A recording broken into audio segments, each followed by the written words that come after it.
Today we'll be painting a dwarf from the mighty kingdom of 𝐒𝐿. The dwarfs are a race of hardy, fierce fighters and would defend their home valiantly against any foe, big or small, or anything lurking deep in the darkness of the misty mountains. Hello, and a warm welcome to the Swords and Brushes YouTube channel. On this channel, I will cover all things Lord of the Rings and Middle-earth related to painting miniatures and making scenery. So if that's something that you would enjoy watching, then please do consider stabbing the like button with a Morgul blade. And now, let's paint a dwarf. To kick off painting the dwarf, I used Army Painter gunmetal spray. Equally, you could use the Angel Green spray, as it is 100% colour match to the paint. But I've chosen to go down the gunmetal route, as this will save me a little bit of time, especially if I've got to paint quite a few dwarfs in one batch. I'll be applying the green paint onto the shield and also using it for his clothing.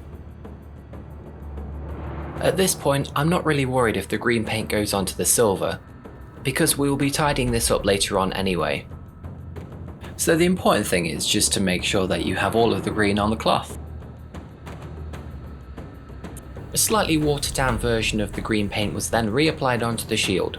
This is to ensure that we've got good coverage. At this point, 2 thin layers is much better than 1 thick layer. And now we're going to be painting the dwarf flesh, with an aptly named colour called Tan Flesh by Army Painter. Not that I think that dwarves would be outside much enjoying the sunshine, as they would be deep in the mountain mining for gold and other precious metals.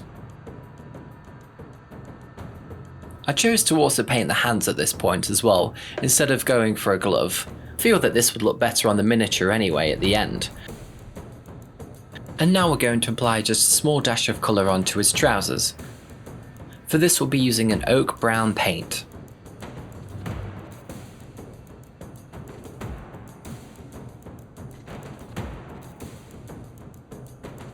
We'll also apply a slightly darker brown colour to the belt and the pouch that he's carrying.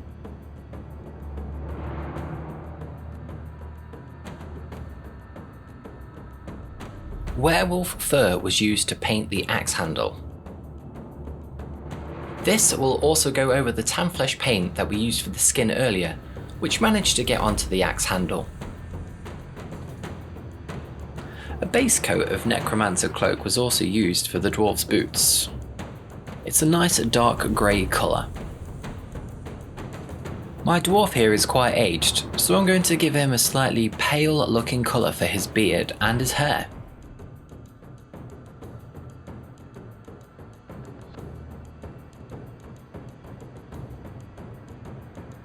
To break up all of the metal colour that you have on the miniature, I've also added a copper colour to the helmet. If you have any captains in your army, you could also apply this colour to the shield.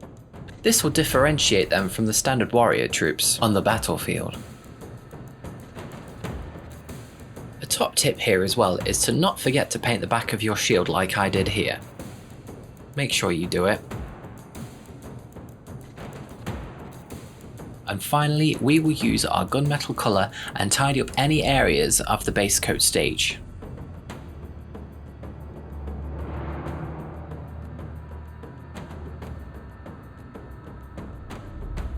And our miniature is ready for the next stage. The next part of the painting process is my favourite, and that is using shades. To start this off, we'll be going over the skin areas and using a flesh wash. Just be careful not to get any onto the hair at this stage.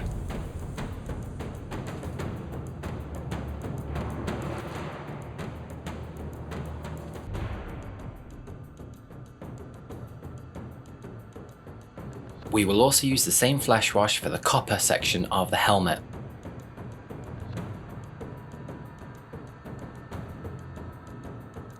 A strong tone was used on the wood, the belt, and also the trousers of our dwarf warrior. I was being careful not to get any strong tone onto the flesh areas, as this will darken down the skin further than what I would like.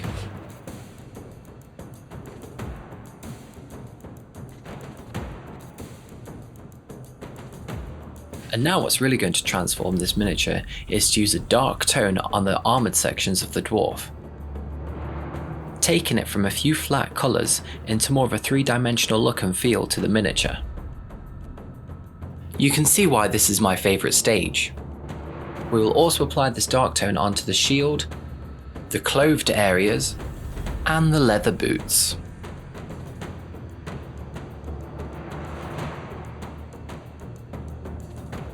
For the white hair, we only need to create subtle shading so it won't look too dark once the paint has dried.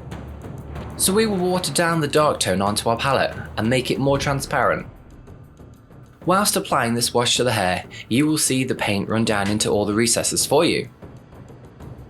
It's better to do this once and let the wash thoroughly dry. And if you feel like you need another layer of wash to make the shaded areas darker, then you can do so now. I wanted to give the shield a little bit more of a three-dimensional look, so I used a matte black and watered this down, so it's a little bit thicker than a wash that we used previously. This was applied as thin lines onto the shield and also the armour sections. The black lining method is also used to partition the edge of the armour and the hair of the dwarf. It's one of my favourite methods to break up the different surfaces of a miniature, and it doesn't take a great deal of time to achieve the final result. We will now go on to the next stage and transform this dwarf warrior by adding highlights. Keeping the tip of the brush as fine as possible and only using a small amount of paint, we can carefully add the first highlight onto the boots using the dark stone paint. This is then followed up by a thinner highlight of 𝐒𝐿𝐵𝐾𝐒.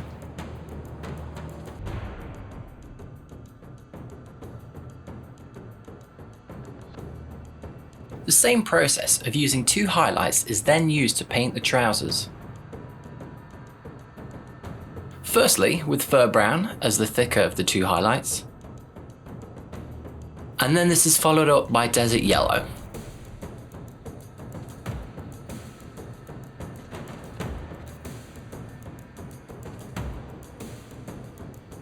And then it's time to paint the wood of the axe and the back of the shield. A basic wood grain effect was created by painting thin lines going along the length of the wood with the highlighting colours, the first of which is Monster Brown. This would add some further detail to the Dwarven Warrior, and it wouldn't take too long to do so, especially if you were painting a number of these in a batch. The final highlighting colour we used was Banshee Brown. Again, only a small amount of paint is used on the tip of the brush, making it easier to paint the thin lines mimicking a wood grain effect. Don't forget to paint the back of that shield!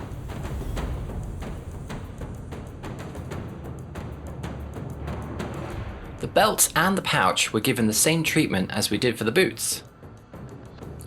And this time we used a second different highlight to give the impression of a varied type of leather he has for his clothing. Fur Brown was succeeded by Monster Brown for this. Don't worry if your highlighting colours are a bit too thick at this stage, because you can always use the base coat and then tidy up the belt as you go. Before moving on to the skin stage, we painted the eyes. This was done first as they are a little bit awkward to get to with the face being sunken in by the helmet. So any mistakes here, for example, where the paint goes onto the edge of the helmet, can easily be rectified by painting the gunmetal colour back on the helmet. The first colour of mocha skin is applied in a horizontal manner to create a darkened area for the eye socket. The next stage we have to be really careful, as we will be painting the whites of the eye by poking the brush tip into each corner of the eye. It's quite easy to get this not looking how you want, either by painting the white wonky or different sizes. But a little bit of patience here and I'm sure you'll be happy with the result. On that note, I do have a variety of methods for painting eyes on miniatures for the tabletop, so please do comment below if you would like me to make a future video on this topic, and I'd be more than happy to. Now our dwarf can see, so let's move on to the next stage. Thinning the paint down ever so slightly with water, barbarian flesh is applied onto the skin. concentrating our efforts mainly on the fingers and the knuckles, as well as the areas of the face where the skin protrudes out, such as the nose, the upper cheeks, and the lower lip.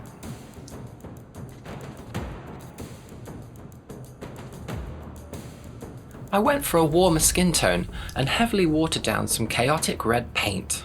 This would be used as a lined recess wash between the fingers and also on the face where the skin is next to the helmet. I think the red tones give a nice quick result and adds an extra level of shade to the miniature's skin tones. The hair and beard is given a quick tidy up using our original base colour. This is useful, for example, if the wash we used earlier came out a bit too dark and made the beard look dirty.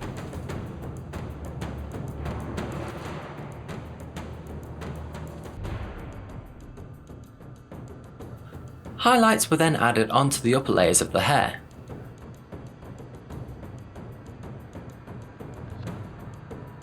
With this stage now coming to an end, our dwarf has a mighty beard. The green cloth is what stands out the most to me on the dwarf.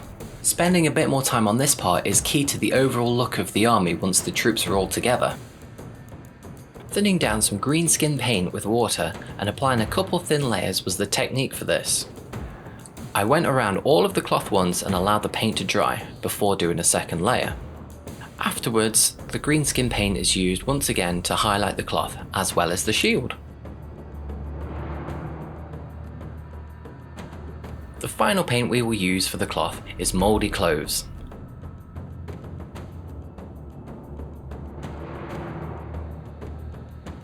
Only one thin watered down layer was used for the cloth, but if you want a more intense green, then you can opt for a second coat of paint. Once this layer is dry, then a final highlight is used on the creases of the cloth.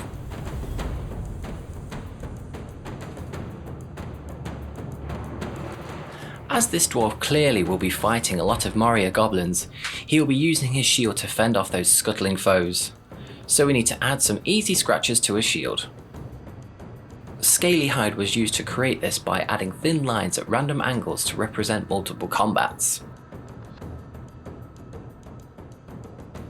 With the majority of our dwarf finished, we only need to work on the armoured sections.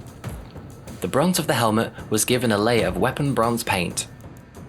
This gave the metallic area more of a shine after our wash earlier dulled down the paint somewhat. And finally, shining silver is used to highlight all of the armoured areas, including the axe too. Alternatively, if you have a large amount of dwarfs to paint, you could just highlight the blade of the axe and leave the armour. For tabletop games, this would be more than enough, and your army would be looking great coming up against any of your foes. We can say at this point that our dwarf is now complete. However, I wanted to personalise him somewhat, so I decided to add some dwarf runes to the shield. For this, I went to an old Lord of the Rings publication called Shadow and Flame that I have in my collection. This is a great book as it covers the mines of Moria. It tells you a little bit about the history of the dwarfs and the invasion of the goblins at various times, with some lovely photos and gaming scenarios that you can play through. But what we want is on page 26, where you can see the dwarven runes. After selecting what I wanted to call my dwarf, I painted on the lettering carefully with basilisk brown paint. Painting the middle rune first would be easier for symmetry, and applying it very lightly is a good method here, as any mistakes could be easily covered by reapplying the green base paint from the shield. Alternatively, any bright paint would do, whatever your preference would be. If you can read the runes that I have chosen, then let me know what you think the dwarf's name is in the comments section below. And also, what would you name your dwarf? Finally, the finished dwarf is held up next to another that I completed earlier. This miniature has been based on a Mines of Moria style basing scheme. I will create a future video for this which will be located in the Mines of Moria series, so look out for that one. I just want to say a huge thank you to everybody that has watched my first video, and I hope that you enjoyed it as much as I have creating it. If you have found value in the video today, then please do let me know in the comments below, like and subscribe, and maybe tell a friend if they have some dwarfs that need painting too. Thanks for watching, and until next time, keep on hobbying.